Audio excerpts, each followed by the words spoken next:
Hello everyone, welcome in this online platform of engineers classes for you. Dear already जो है question लिखा हुआ है एक, देखते हैं इस न्यूमेरिकल को रीड करके कि इसमें क्या डेटा गिवन है और क्या फाइंड आउट करना है। चलिए स्टार्ट करते हैं। एन आई सेक्शन, देखिए सेक्शन कैसा है, आई सेक्शन है, यहाँ पे ध्यान रहे सेक्शन कैसा है, आई सेक्शन है। Beam 350 mm into 150 mm, 350 mm into 150 mm उसका डायमेंशन है। हाज ए वेब थिकनेस, देखिए अब आई सेक्शन में ना दो चीज़ें होता है, एक वेब होता है, एक फ्लैंज होता है। आप लोग ये चीज़ें जानते होंगे, मोमेंट ऑफ इनर्शिया में ऑलरेडी आप चीज़ें ये सब फाइंड आउट कर चुके हैं, ये सब नाम आप सीख चुके हैं। वेब का थिकनेस है 10 mm एंड फ्लैंज का थिकनेस देखिए डियर ऑलरेडी दिया हुआ है, ये है 20 mm। फ्लैंज का थिकनेस ज़्यादा है, वेब का थिकनेस कम है।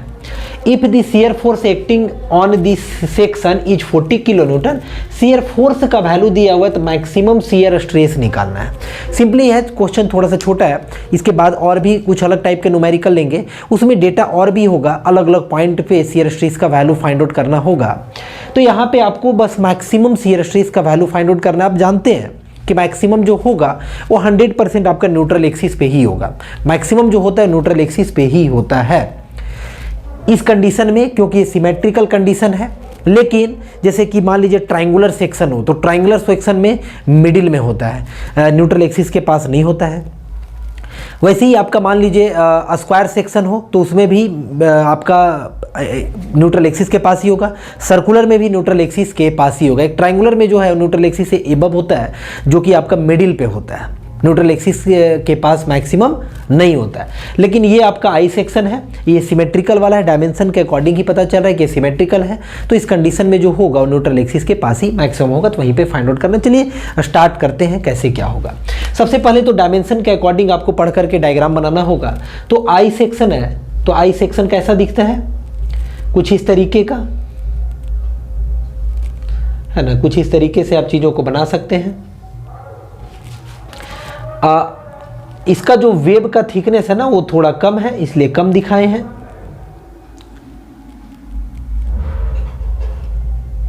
ये बिल्कुल भी सिमेट्रिकल है डियर, मतलब सिमेट्रिकल है, यानी इस तरीके से है चीजें, ऐसा ठीक है। अब इस आई सेक्शन में ना डायग्राम चाहे आपको जैसा भी लग रहा होगा ये सिमेट्रिकल है, थोड़ा सा आप अपने कॉपी में और भी अच्छे से बनाएं। चलिए अब थोड़ा ऑलमोस्ट ठीक है, ये आई सेक्शन है। अब इसमें जो ये डायमेंशन गिवन होता है वो कहाँ पे होगा, देखिए 350 ये नहीं होगा बल्कि ये होगा 150 होगा, है ना। ये 150 का डेटा है, यानी ये 150 mm, और 350 का मतलब ये होता है ये पूरा ऊपर से नीचे तक, इसको बोलते हैं 350 mm। यही डायमेंशन आपका ऑटर का डायमेंशन गिवन होता है। वेब का थिकनेस इसको बोला जाता है फ्लैंज, और इसको बोला जाता है वेब। तो जो वेब का थिकनेस है ना, जो वेब का थिकनेस है वो वेब का थिकनेस गिवन है कितना, 10 mm का है। थोड़ा देखिए पतला बनाए भी है ना, 10 mm है इसका थिकनेस वेब का, 10 mm।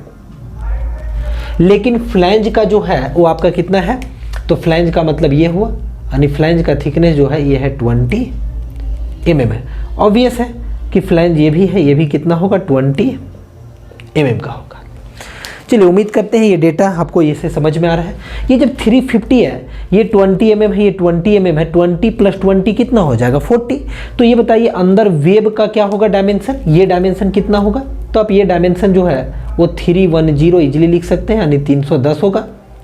350 में 40 घटाएंगे तो 310 हो जाएगा। अब देखिए यहाँ पे ना इसको आप 3 टुकड़े में डिवाइड कर सकते हैं, ये मान लीजिए 1 2 3 ऐसा कर सकते हैं। एक्चुअली में ये सिमेट्रिकल है, इसका जो आपका जो होगा क्या कहते हैं, न्यूट्रल एक्सिस वो बिल्कुल भी सेंटर से पास करेगा, यानी ये होगा न्यूट्रल एक्सिस। और न्यूट्रल एक्सिस तक का डिस्टेंस का कोई बात करें ना तो 350 डिवाइडेड बाई 2 होगा, 350 डिवाइडेड बाई 2, यहाँ पे क्या होगा इस बॉडी का पूरे का CG होगा, यानी 350 डिवाइडेड बाई 2। तो यहीं पे जो होगा वो मैक्सिमम शियर स्ट्रेस होगा, तो न्यूट्रल एक्सिस के पास ही निकालना है। तो क्या कॉन्सेप्ट होता है, एकदम बेसिक सा कॉन्सेप्ट, कि आपको हम ये चीज़ें सिखा चुके हैं, हम थोड़ा सा आपको हिंट देते हैं। मान लीजिए ये रेक्टेंगुलर एक सेक्शन हो, एक रेक्टेंगुलर सेक्शन, चूँकि इसका ऑलरेडी कवर अप हो चुका है, इसका न्यूट्रल एक्सिस यहाँ पे होता है डियर, ये न्यूट्रल एक्सिस है ना। अब मान लीजिए आपको हम ये सारे चीज़ें ड्राइव करके बता चुके हैं ऑलरेडी। ये यहाँ से यहाँ डिस्टेंस जो है ना न्यूट्रल एक्सिस से सपोज कीजिए वाई डिस्टेंस पे है, और इसका जो है ये क्या है वाई बार है, वाई बार, और ये जो शेडेड एरिया है रीजन उसका एरिया क्या है ए है। तो यदि मान लीजिए ये ए बी है, सपोज कीजिए ए बी नहीं, मान लेते हैं इसको एक्स वाई या फिर पी क्यू मान लेते हैं, चलिए पी क्यू। तो पी क्यू जो दिख रहा है ना लाइन, वहाँ पे यदि आपको शियर स्ट्रेस फाइंड आउट करना हो पी क्यू के पास, तो आपको क्या करना होता है, तो इसके लिए फॉर्मूला होता है tau is equal to F, जो कि शियर स्ट्रेस होगा, एफ का सॉरी शियर फोर्स होगा जो इसमें भी दिया हुआ है, फिर होता है A Y bar divided by I neutral axis के अबाउट पूरे का, और इनटू क्या होता है बी। बी का मतलब होगा कि जहाँ पे आप फाइंड आउट कर रहे हैं, जहाँ पे भी आप फाइंड आउट कर रहे हैं शियर स्ट्रेस, जहाँ पे भी आप फाइंड आउट कर रहे हैं शियर स्ट्रेस, वहाँ का ही आपका विड्थ होगा। एकदम याद रखें, it is the actual width where you have to find out the value of shear stress. इस केस में आपको शियर स्ट्रेस फाइंड करना है न्यूट्रल एक्सिस के पास, क्योंकि न्यूट्रल एक्सिस के पास ही मैक्सिमम होता है। तो जब वहीं पे फाइंड करना है न्यूट्रल एक्सिस के पास, कोई पूछे कि विड्थ कितना है, तो ओनली 10 mm कंसीडर करना है, यानी बी के जगह पे ओनली 10 mm होगा। ये बात याद रहे आपको। तो खैर इसके लिए फॉर्मूला होता है। तो यहाँ से फॉर्मूला से आपको समझ में आ रहा है कि देखिए पी क्यू के पास निकालना था, तो इस तरीके का फॉर्मूला।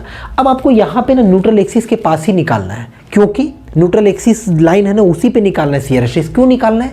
क्योंकि वहीं पे मैक्सिमम होगा, क्योंकि वहीं पे मैक्सिमम होता है, न्यूट्रल एक्सिस के पास ही क्या होता है मैक्सिमम। ये याद रखिएगा आप, सिमेट्रिकल है इसीलिए वहीं से सीजी से पास करेगा न्यूट्रल एक्सिस, और वहीं पे क्या होगा मैक्सिमम होगा।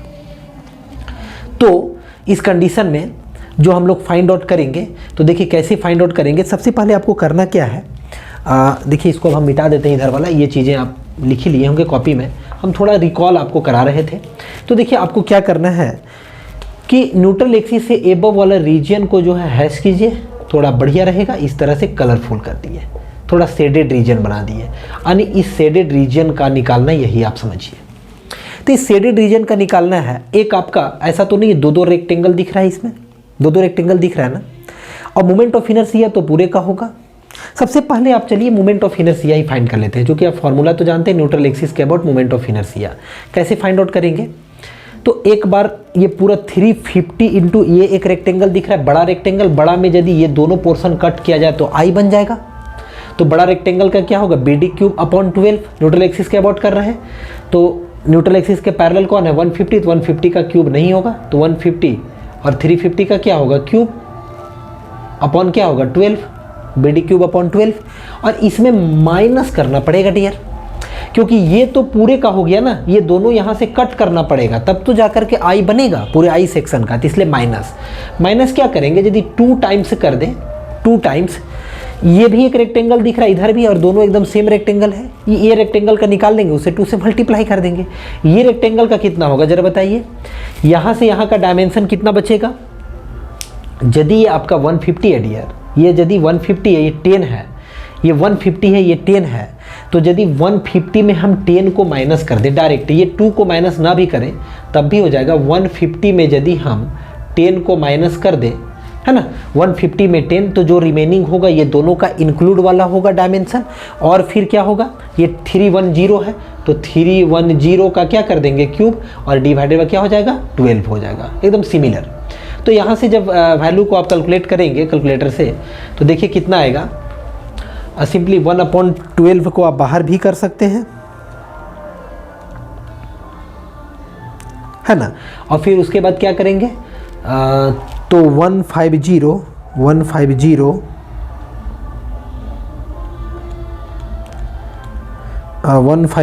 Into 350 to the power 3 minus, है ना, 12 बाहर कर दिए, माइनस 150 में 10 घटाएंगे तो 140 होगा, तो 140 into 310 to the power 3 bracket बंद। ये जो डेटा आ रहा है ना, ये आ रहा है आपका 18 देखिए कितना आ रहा है 188,375,833.3 क्या होगा mm to the power 4। Dear ये न्यूट्रल एक्सिस के अबाउट जो हुआ ना, ये मोमेंट ऑफ इनर्शिया हुआ, समझ में आ रहा है? ये मोमेंट ऑफ इनर्शिया माइनस क्यों किए और ये 150 को 10 में क्यों घटाए, ये सब सारा चीज़ें आपको समझ में आ रहा है। चलिए न्यूट्रल एक्सिस के अबाउट हो गया, एक डेटा आपके पास अब मिल चुका है। और भी डेटा क्या चाहिए? तो सबसे मेन यहाँ पे है कि फॉर्मूला जो होता है, फॉर्मूला क्या होता है? तो टॉ इज इक्वल टू, आप लिखे भी थे, F A Y bar divided by I into B. तो चलिए बी भी पता चल गया कि बी यहाँ पे 10 लेंगे, है ना, आई भी पता चल गया, ए वाई बार नहीं, ए भी गिवन है। अब चलिए ए वाई बार फाइंड करते हैं। ए वाई बार क्या होता है? तो ए वाई बार आपका कहिए तो फर्स्ट मोमेंट ऑफ एरिया हुआ, है ना, फर्स्ट मोमेंट निकालना है तो मोमेंट निकालिए। यहाँ पे देखिए दो एरिया है, एक इतना पोर्शन वाला एरिया है और एक ये पोर्शन वाला एरिया है, दो एरिया है। तो इसको मान लीजिए 1 नंबर एरिया नाम दीजिए, इसको 2 नंबर एरिया। देखिए शेडेड वाला ही निकालना है, लेकिन क्योंकि न्यूट्रल एक्सिस के पास मैक्सिमम होगा इसलिए उसके एबव वाला का ही मतलब है डियर। तो उसके एबव में 1 वाला एरिया और फिर प्लस कर देंगे 2 वाला का। तो 1 वाला एरिया कितना होगा? तो 1 वाला एरिया होगा 150 इंटू 20 होगा, 1 वाला एरिया निकल गया। और न्यूट्रल एक्सिस से इसका CG तक का डिस्टेंस कितना होगा? तो देखिए कितना होगा, ये होगा आपका 310 का आधा, ये होगा यानी 310 divided by 2 plus 20 divided by 2 होगा, क्योंकि 20 का आधा 10 और ये 310 यहाँ तक है उसका आधा, यानी ये प्लस 20 का आधा। तो न्यूट्रल एक्सिस से 1 वाला का CG तक का ये डिस्टेंस हो जाएगा प्लस, क्योंकि एरिया और वाई बार है ना, CG तक का, वाई बार मतलब डिस्टेंस, दोनों मल्टीप्लिकेशन वही लिख रहे हैं, प्लस 2 वाला के लिए लिखिए। अब 2 वाला के एरिया कितना होगा? तो आप कहेंगे 310 डिवाइडेड बाई 2 इंटू 10 होगा, ये एरिया का वैल्यू होगा। ठीक है, ये जो यहाँ से यहाँ दिख रहा है ना, ये एरिया का वैल्यू हुआ यानी A1, और ये जो ये दिख रहा है ना, ये A2 का वैल्यू हुआ डियर। और ये जो आपको दिख रहा है ना, ये Y1 बार का वैल्यू हुआ, और यहाँ पे अब Y2 बार का वैल्यू लिखते हैं, कितना होगा? 310 डिवाइडेड बाई 2 इंटू 1/2 होगा। ये जो डेटा दिख रहा है ना, ये Y2 बार का वैल्यू है। समझिए चीज़ों को, ये A1 कैसे हुआ? 150 इंटू 20 एरिया हो गया। ये क्या होता है? Y1 बार है, न्यूट्रल एक्सिस से लेना है, न्यूट्रल एक्सिस से लेंगे तो 310 का आधा प्लस 20 का आधा। चलिए यहाँ तक भी समझ में आ गया। प्लस ये एरिया निकालना है इतना छोटा सा, तो 310 का आधा को यदि 10 से गुना कर देंगे तो A2 निकल जाएगा, और इंटू इसका डिस्टेंस निकालना है डियर, ये जो है ना 2 नंबर उसका CG तक का। तो CG तक का डिस्टेंस कितना होगा?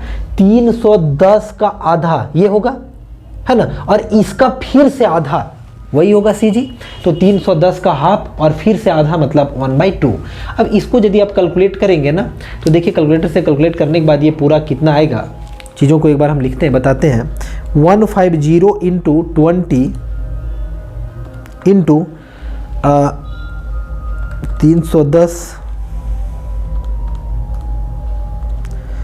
310 बाई 2 प्लस 10, है ना, 20/2 कितना होगा? 10 होगा।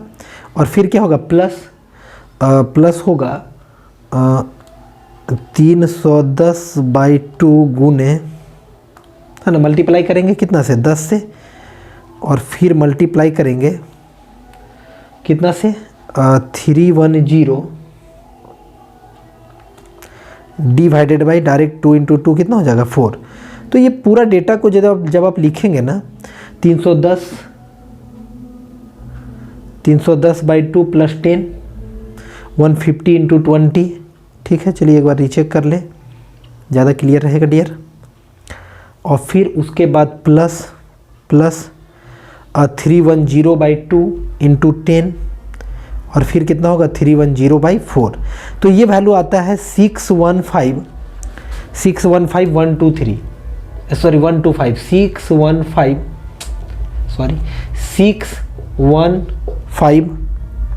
125। ये क्या होगा? तो mm क्यूब होगा, क्योंकि एरिया के mm स्क्वायर और y का क्या होगा? mm, तो यानी mm क्यूब होगा। चलिए ये दोनों वैल्यू निकल गया है।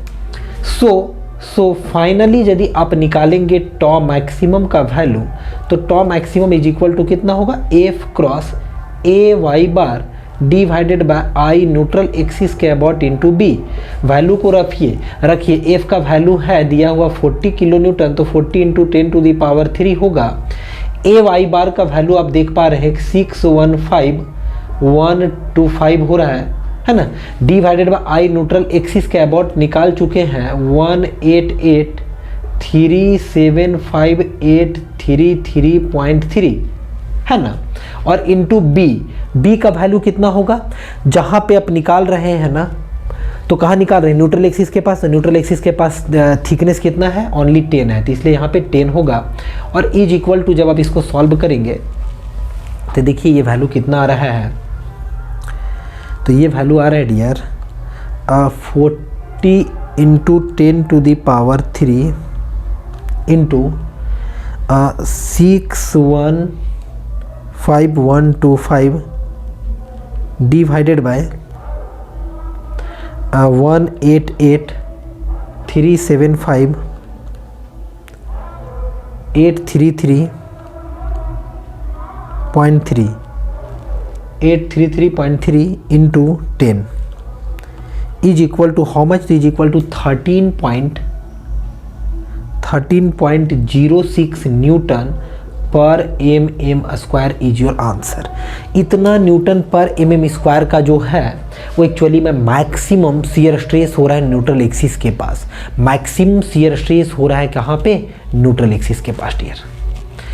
मिलते हैं कोई और नेक्स्ट लेक्चर में, प्यारा सा लेक्चर लेकर के, ठीक है। ये लेक्चर आपको यदि पसंद आया होगा तो ज़रूर आप लाइक करें, दोस्तों के साथ शेयर करें, है ना।